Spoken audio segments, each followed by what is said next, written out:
Montero ligtas matapos maaksidente at mawasak ang unahan ng kanyang racing car. Buti na lang at nakaligtas ka, Troy. Diyos ko, sobrang bilis ng pagpapatakbo. Kasi diba pag racing car, mabilis talaga yung takbo ng kotse. Ito nga, Troy Montero got into an accident while driving his racing car.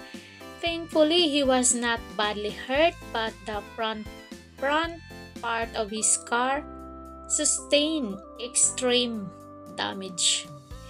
He also uploaded an Instagram video showing the actual incident from the inside of the car point of view. At once again, sinabi din ni Troy Montero na I'm okay. Montero reassured his friends, family, and followers that he was okay despite the big damage to his car. So, pagkatapos niyang maaksidente ay dinala agad yung kotse niya sa pagawaan para maayos. At thanks God kasi nakaligtas itong si Troy Montero sa aksidente. Kasi di bali ng kotse ang mawasak, wag lang yung buhay. Dahil ang buhay ay iisa lang. Hindi pwedeng mapalitan. So magbasa tayo ng mga komento ng mga netizen dito. Sabi ng isang netizen, hindi pa niya oras. Oo, may misyon pa yan si Troy Montero. Kaya hindi pa siya kinuha ng Panginoon. Diba? Kasi yung iba nga na ganung aksidente, minsan na damage yung katawan, minsan yung isip. Pakiayos naman ang caption, sabi ng isa. Bakit? Ano ba yung caption? Oo nga. Saved by the airbag. Did not survive. Sabi ng isa, hoy, thanks God, safe siya. Dax biya ni siya.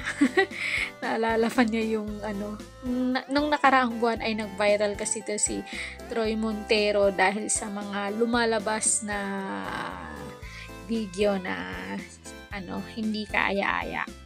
Kalulo mo yan. Sayang. Hindi naman racing yan. Kaya pala wala siya sa Lilit Matias. Tohe. So, good thing thanks God ay nakaligtas itong si Troy Montero sa aksidente. So, hindi pa talaga niya oras. Kumbaga, may mission pa siya dito sa mundo na kailangan niyang tapusin. At prinotektahan pa talaga siya ng buong may kapal.